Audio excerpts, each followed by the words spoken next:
For years, I had endured the unrelenting control of our HOA, led by none other than Karen, our power-hungry president. Her obsession with rules and fines made our once peaceful neighborhood feel like a dictatorship, where she reigned supreme. But this time, she had gone too far. That bright orange notice taped to my front door last Tuesday morning was the final straw. As I tore it off, my hands clenched with frustration. A $600 monthly fee increase for a so-called violation. The crime? Too many vehicles in my own driveway. I scanned the notice, my jaw tightening. 4 cars. That's what this was about. Not an abandoned junkyard or a street-clogging mess. Just 4 normal, fully operational vehicles. My work truck, essential for my construction business. My wife Olivia's SUV, which she needed for her hospital shifts. The used Honda we had just bought for our daughter's 16th birthday. And my son's sedan, which he used to commute to college. All parked neatly in our own driveway, causing no disturbance to anyone.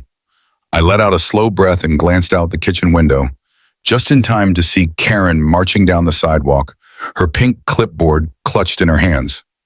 Every morning, like clockwork, she would do her inspection walk, measuring lawns, counting flower pots, and of course, taking pictures of anything she deemed a violation. Today was no different. She stopped at my driveway, pulled out her phone, and started snapping pictures again. The 3rd time this week. "She's out there again," Olivia called from the living room, a mix of irritation and exhaustion in her voice. "Maybe we should just park one of the cars in the garage," she suggested. I set my coffee down firmly, shaking my head. No, we're not hiding our cars like we're criminals. Besides, our garage was full. Olivia's medical supplies and my work equipment took up most of the space. We had already explained this at the last HOA meeting, but Karen had simply smirked when I spoke, her eyes glued to her phone screen as she delivered her usual condescending line. "Rules are rules, Mr. Carter. Maybe if you can't afford proper garage storage, this neighborhood isn't for you." I clenched my jaw, remembering that moment. Karen had no idea who she was dealing with. For the past 5 years, I had been silently buying up properties throughout the neighborhood under various LLCs. It started as a smart investment strategy, but now it was going to serve a far greater purpose. Karen thought she controlled this neighborhood, but soon she would realize the truth. I was the one who truly owned it, and when that moment came, I would be ready. Karen's words rang in my ears as she strutted away, her designer heels clicking against the pavement, already savoring her next power trip. An emergency meeting? That was predictable. She thought she had everything under control. What she didn't know was that I had been preparing for this moment for years. I tucked my phone back into my pocket, my fingers still gripping the fresh notification from my lawyer. "Property closing complete. You now own 67% of the development." I took a deep breath, allowing myself a brief moment of satisfaction. I owned the majority of Willow Creek Estates. I turned back toward my house, but not before catching Karen watching me from a distance, pretending to inspect Margaret Davis's rose bushes, the same ones she had fined last month for being too vibrant. I met Karen's gaze just long enough for her to know that I wasn't intimidated. She narrowed her eyes and power walked toward me, clipboard clutched to her chest. "Mr. Carter," she called, her voice dripping with fake politeness. "I trust you received our notice about the vehicle violation?" I nodded, keeping my expression neutral. "I did, Karen, and I have some questions about the legal basis for this fee increase." She barely concealed her irritation. With a dismissive wave of her perfectly manicured hand, she said, "The board has full authority to implement fees as needed. Perhaps if you attended more meetings, you'd understand how these things work." Her smug smile didn't reach her eyes. Little did she know, I had attended every single HOA meeting for the last 5 years, not in person, but through proxy representatives who owned the properties I had acquired. I had documents, records, and undeniable proof of her selective enforcement, backroom deals, and abuse of power. Karen smoothed her blouse and adjusted her clipboard, ready to make her grand exit, but she couldn't resist one last dig. "Oh, and the board is calling an emergency meeting tonight, 7 p.m. sharp," she called over her shoulder. "We'll be discussing additional measures regarding problem properties." I watched her disappear down the sidewalk before pulling out my phone again. It was time to set things in motion. I stepped inside, walked to my home office, and spread out the property maps I had been compiling over the years. 67% ownership. That meant I had more control than she realized. My phone buzzed again. Another message from my lawyer. Everything is ready. Just say the word. I sat down and cracked my knuckles. Karen had no idea that her time as HOA president was running out. The clock was ticking. I watched Karen walk away, her clipboard clutched to her chest, completely unaware that tonight would change everything.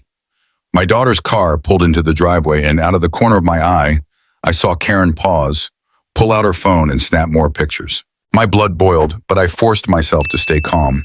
This wasn't just about my family anymore. Karen had been terrorizing this neighborhood for years, and tonight she would learn just how badly she had underestimated me.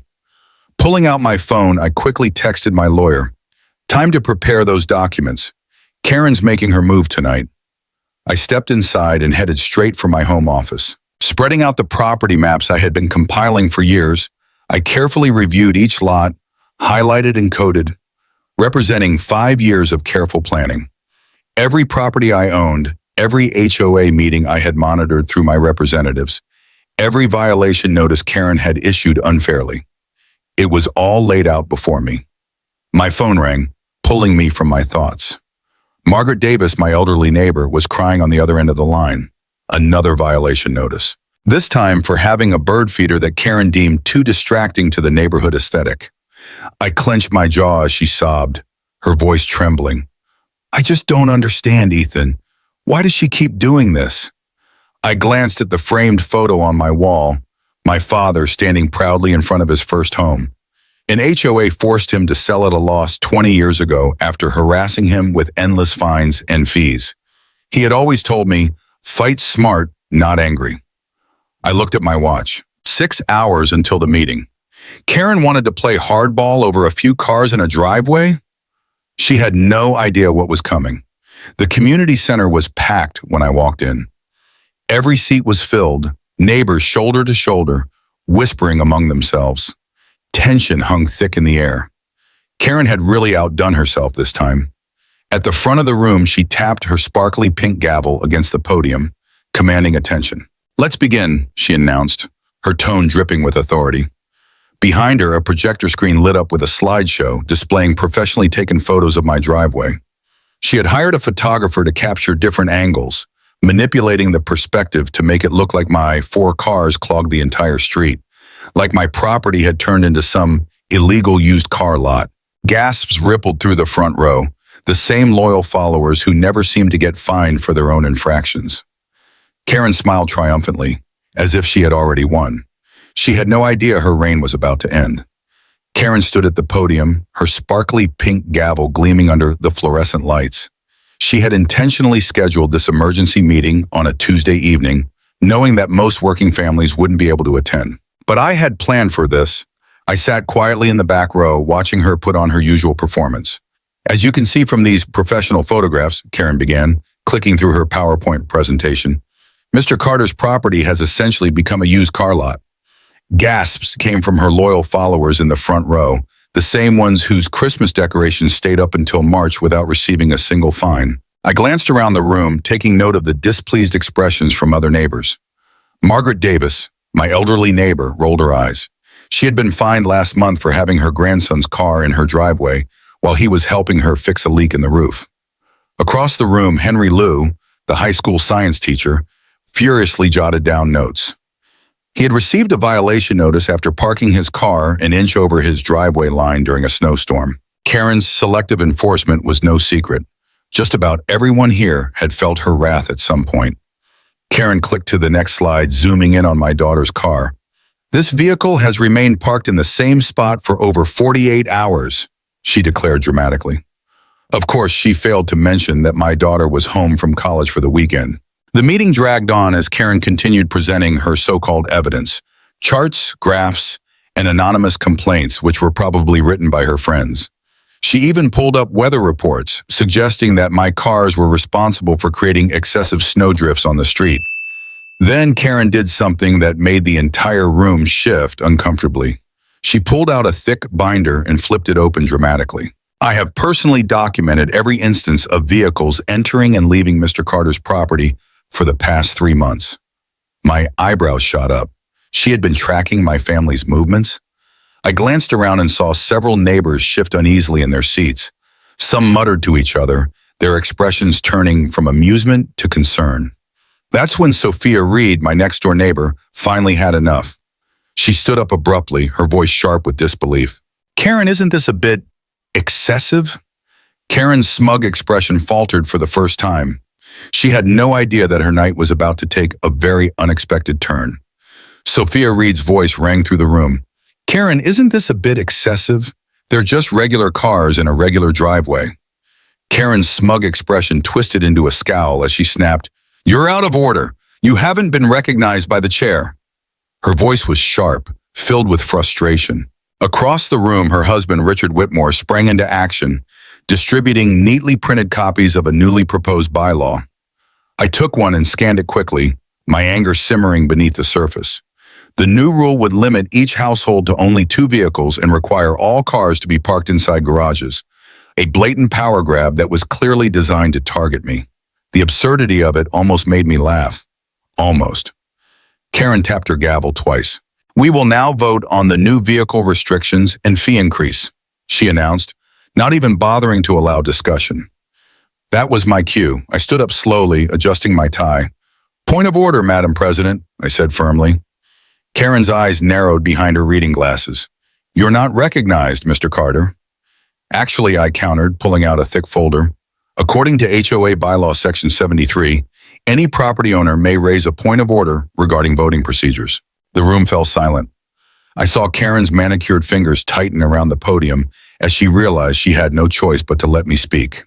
"Before we vote," I continued, stepping forward, "I believe it's important to review the HOA's current property ownership structure." I reached into my briefcase and unfolded a large property map, holding it up for everyone to see. You see, over the past 5 years, Horizon Realty Group has been acquiring homes in this development, with Karen's face drained of color.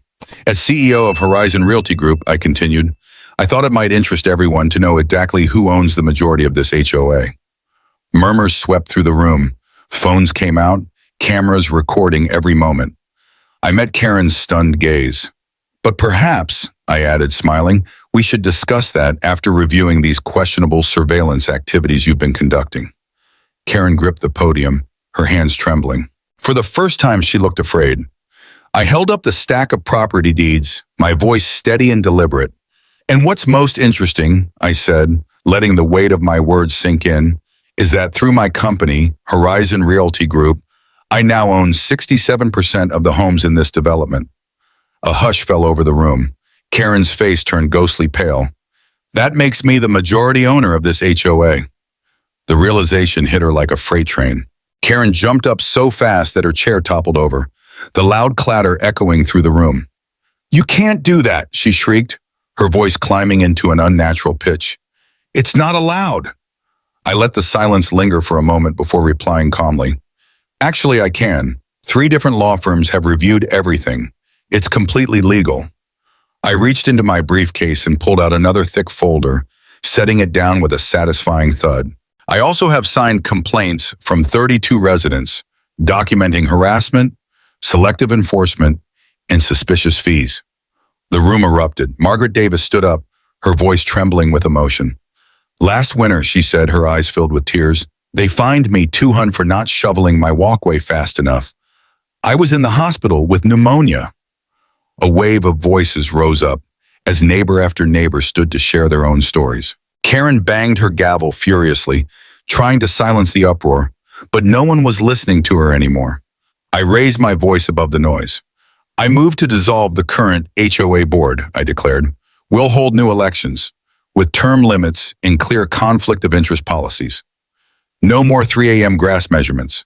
No more selective enforcement." For a split second, there was stillness. Then from the back of the room, a hand shot up. "I second that motion," called out Henry Liu. Another hand, then another. Within moments, the entire room was raising their hands in agreement. Karen snatched her designer purse, her hands shaking with rage, and stormed toward the door. "This meeting is adjourned," she yelled. "You'll be hearing from my lawyer." I remained calm. "Julie," I said, gesturing toward the deeds spread across the table. According to HOA bylaws, section 7.3, you need a majority vote to adjourn. I smiled. And I don't think you have that anymore. Karen froze, her hand gripping the doorknob, realizing the truth. Her 20-year reign of terror was coming to an end. I picked up another folder. Now, I said, flipping it open, let's talk about these missing funds. I flipped open the next folder, revealing detailed financial records. Now, I said, my voice steady, let's talk about those mysterious pool renovation fees from last summer. The ones where $50,000 disappeared, but the pool was never fixed. Karen stumbled back against the wall, her face drained of all color. She gripped the podium, her perfectly manicured nails digging into the wood. I held up bank statements, each one showing suspicious transactions linked to accounts in Karen's name. Across the room, neighbors murmured in disbelief. Where did the money go, Karen? I asked. Karen opened her mouth to respond, but before she could speak, the murmur in the crowd turned into gasps. A local news van had just pulled into the parking lot. Karen whipped her head around, finally noticing the cameras and reporters stepping out with microphones. I had invited them to cover our community reorganization meeting. This wasn't just about me anymore. This was about years of corruption, deception, and abuse of power finally coming to light. And I had every single receipt. By Monday morning, the aftermath had begun. I walked into my lawyer's office only to find 20 furious voicemails from Karen. She had finally discovered my company's property records over the weekend. Now she was threatening to sue, accusing me of secretly plotting to take over the neighborhood. I couldn't help but smile. Karen wasn't just angry, she was scared. That evening, she went door to door, spreading wild rumors that I was turning our peaceful suburb into a parking lot for my massive car collection. Some neighbors actually believed her, especially after she showed them fake documents, claiming I had ties to a shady development company, but I had anticipated her desperation. That night, my security cameras caught Karen sneaking onto my property at midnight. She took close-up photos of my license plates, probably to fabricate more lies. By morning, she had filed a lawsuit against me, claiming I had violated HOA rules by purchasing properties through my company. She even tried to secure an emergency court order to freeze my voting rights in the HOA. But what Karen didn't know was that my months of planning were about to pay off, because my lawyer had something far more damning, a detailed record of every HOA meeting for the past 5 years. And the evidence against her was overwhelming. The courtroom was silent except for the rhythmic flipping of pages as my lawyer laid out piece after piece of damning evidence. First, copies of checks, each one showing Karen had funneled HOA funds not into neighborhood improvements, but into renovating her own backyard. Then came the emails. Screens flashed as we presented Karen's own words, where she bragged about keeping undesirable elements out of the neighborhood, an unmistakable sign of discriminatory enforcement. I watched as the judge's eyes widened with every new revelation. Karen, however, was turning beet red. And then we brought out the security footage. There she was, time-stamped at 3:00 a.m., crouching in my front yard, a ruler in hand, meticulously measuring the length of my grass. Another clip showed her snapping photos of my teenage daughter's car while muttering under her breath. And then, the worst one, placing threatening notes on my neighbors' doors, warning them that continued violations would result in legal action. I could hear people whispering in disbelief behind me. Karen's lawyer wiped his forehead, shifting nervously as we presented proof that she had manipulated HOA records, hiding unpaid dues for her friends while coming down twice as hard on homeowners she didn't like. And just when I thought the damage couldn't get worse for Karen, it did. 3 former board members stood up. One by one, they testified. They spoke of how Karen bullied them into approving unfair rules, admitted to targeting specific homeowners, and even laughed about using HOA fines to pay for her yearly trips to Hawaii. The courtroom was dead silent until we put the final nail in the coffin. Her own social media posts. Projected onto the big screen was Karen lounging poolside in Maui, a cocktail in one hand, sunglasses perched smugly on her face. The caption? "Thanks to all my rule-breaking neighbors for funding this vacation. Keep those violations coming." Gasps rippled through the room. Karen's mouth opened and closed, her face drained of color. She scrambled for a defense, claiming she was just doing her job. That's when I pressed play on the last recording. A clip from last month's HOA meeting. Karen's voice rang out clearly, screaming at Margaret Davis, our 75-year-old neighbor, for having a bird feeder that was 2 inches too low. That was it, Karen snapped. She leaped from her seat, jabbing a finger at me. He's trying to destroy our perfect neighborhood, she screamed, her voice cracking with desperation. Do you know what kind of people will move in if we don't have strict rules, she ranted. He probably wants to turn this into one of those communities where people park wherever they want. The judge's gavel came down hard, and Karen's fate was sealed. The judge's gavel came down with force. Enough, he said firmly. This lawsuit is dismissed. Karen let out a sharp gasp, but it was far from over. The judge's next words sent a shockwave through the courtroom. I am also ordering a full audit of the HOA's finances, he declared. Karen's smug expression crumbled. She gripped the table, her nails digging into the wood. Her lawyer lowered his head, knowing there was no saving her now. As we left the courthouse, my phone buzzed nonstop. Neighbors had all received a mass email from Karen announcing her immediate resignation from the board. She claimed she was being forced out by big money interests, trying to paint herself as the victim. I watched her storm toward her car, her fingers furiously tapping away at her phone. I knew this wasn't over. Karen still had her loyal followers, and she wasn't the type to admit defeat easily. But for now, I had everything I needed. I had proof that Karen had abused her power for years, and now I had the legal authority to change everything. The morning of the final court hearing began with an unexpected twist. Karen had sent a fleet of news vans to my house. She thought public pressure would make me back down. Instead, she had just given me the perfect stage. I straightened my tie, grabbed my documents, and walked straight up to the reporters, a calm smile on my face. Good morning, everyone, I said confidently. I'm Ethan Carter, and I'd love to show you something very interesting about our HOA's financial records. I held up color-coded spreadsheets that my accountant had prepared. Each one showed years of suspicious fees that always seemed to benefit Karen's closest friends. A reporter's eyes widened as I explained how Karen had charged single parents higher violation fees than her golf buddies. Another gasped when I pulled out security footage of Karen at 3 a.m., measuring my grass with a ruler, while her own yard violated every rule in the book. Inside the courthouse, Karen sat rigid, her expensive lawyer beside her. She wore her signature fake pearl necklace, her lips curled in an arrogant smirk. But that smile disappeared when our lawyer stood up and began presenting evidence. One by one, the walls were closing in. The courtroom was silent as the final pieces of evidence were revealed. On the large screen, we displayed photos of Karen's own home, a bright purple mailbox, an overgrown yard, and her son's 4 cars parked along the street. Each one violated the very rules she had aggressively enforced on others. The judge leaned forward, his expression darkening as we revealed Karen's secret Facebook group. On the screen, her own words betrayed her. Let's see how long the Carters last with these new fees. Maybe they'll finally move and sell to someone more suitable. Gasps rippled through the room. Karen jumped to her feet, ready to object, but she froze when the next recording played. It was audio from last week's HOA pool party. Her voice rang through the courtroom, clear and undeniable. Of course I make up violations. How else can we control who lives here? The judge's gavel came down hard. Enough, he declared. Karen's face drained of color as the verdict was announced. Not only are you removed from the HOA board, but you are also ordered to repay every unfair fee you collected. The amount was staggering, $147,092. The look on Karen's face as she heard the total was better than any revenge I could have planned. With Karen gone, I used my majority ownership to rebuild the HOA from the ground up. We held a fair election, appointing 5 residents from different parts of the neighborhood. Among them was Sophia Reed, who Karen had tried to fine for cooking ethnic food, and Henry Liu, whose beautiful garden had been labeled too exotic.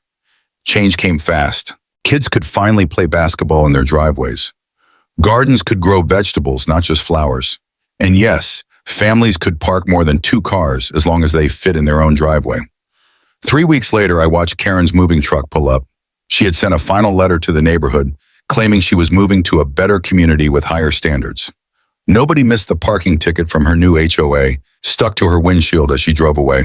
That evening, my daughter parked her car next to my work truck and my wife's SUV.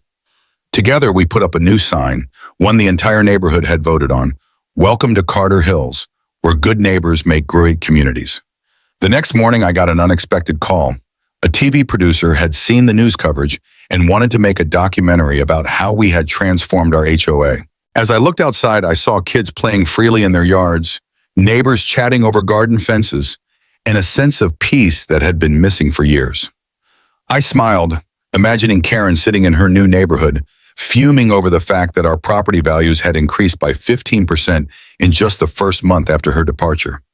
Turns out, people really do prefer living in a place where they are treated with respect instead of ruled by fear. Some of Karen's old followers even stopped by to apologize, admitting that they had only gone along with her rules because they were afraid of being her next target.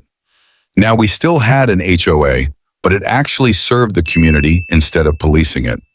Every month, our fees went toward real improvements, fixing the playground, repairing the pool, and helping elderly residents maintain their homes. We even started a community garden in the very spot where Karen used to take photos of violations.